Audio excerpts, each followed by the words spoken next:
Hello, Jack Tubbs from the J Team at Realty One in Surprise, Arizona, wishing you a fantastic Tuesday.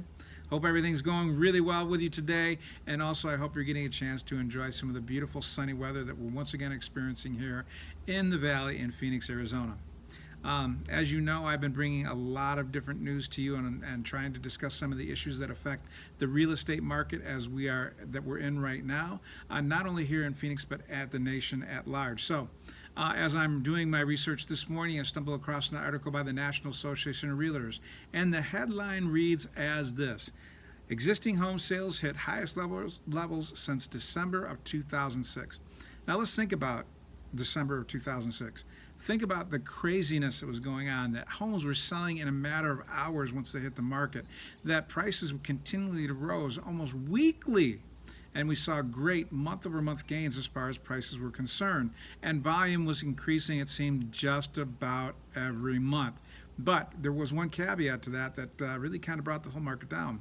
That lenders were practicing some unscrupulous lending practices, that they weren't really holding and vetting all their buyers and looking at their income and getting all the documents that they need to seriously make sure that somebody could afford the mortgage for which they were approved for.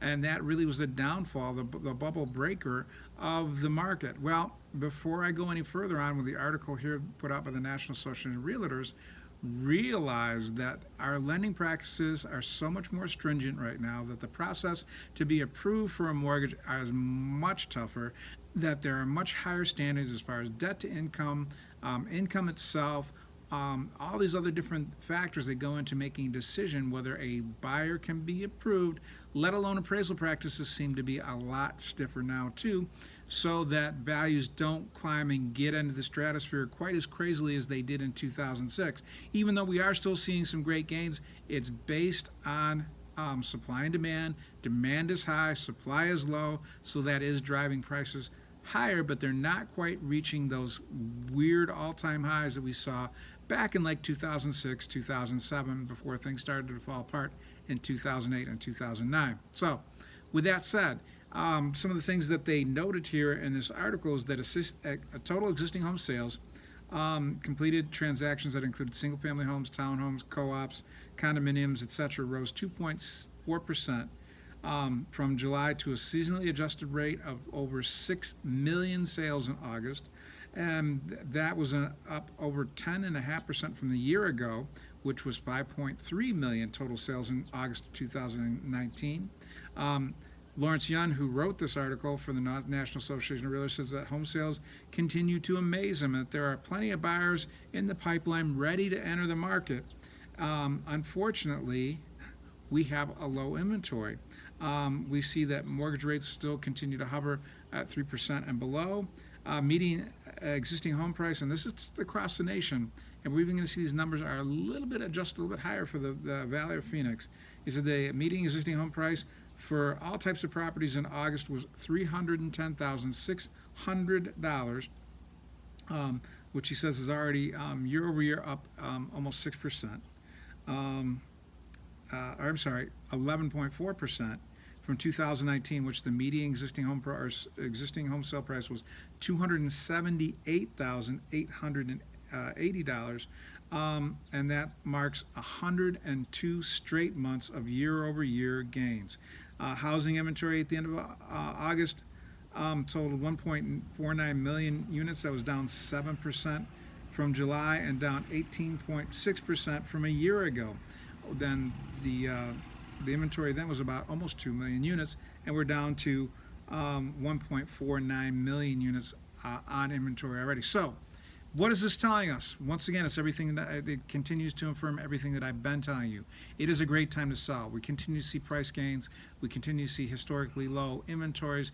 We continue to see buyers driven by historically low interest rates on home loans, and we have a whole bunch of buyers in the pipeline. It is a great time to sell. And if you're thinking about making a change, whether it's a step up or a step down, remember that you still have historically low interest rates helping you with the buying power that you have, and also will keep your payments in a much more affordable range than they would if we saw our interest rates be more like 5 or 6%. You have great buying power. Your payments should be good, And man, oh man, is the market red hot. So if you're ready to sell, now's the time to build. And remember, if you can't find an existing home, builders are doing everything that they can to fill the gap where we're seeing a lull in inventory here at existing homes. Remember, builders are doing everything that they can to fill that gap to make sure that there's a home available for you. Now, you may pay a little bit more for a new build, but you still get a chance to pick out colors, finishes, all that kind of stuff, which may make a difference to you. You can put your individual thumbprint on the home that you live in. So, once again, great time to buy, great time to sell.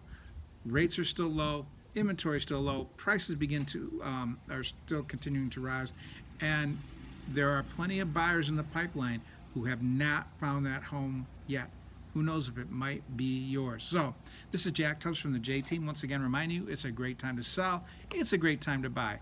If I can help you in any way, you can get a hold of me direct, 248-330-7972. Once again, that's 248-330-7972. You can email me, jack@thejteam.house. That's JACK at THE, the letter J, TEAM.house, or you can call any member of my team at 623-252-4061.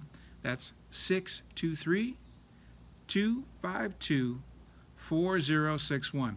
Hey, this is Jack from the J Team at Realty One in Surprise, Arizona, wishing you a fantastic day. And once again, have any questions, get a hold of me or my teammates. And also, you have a fantastic day. Remember, it's a great time to sell. It's a great time to buy. See you tomorrow.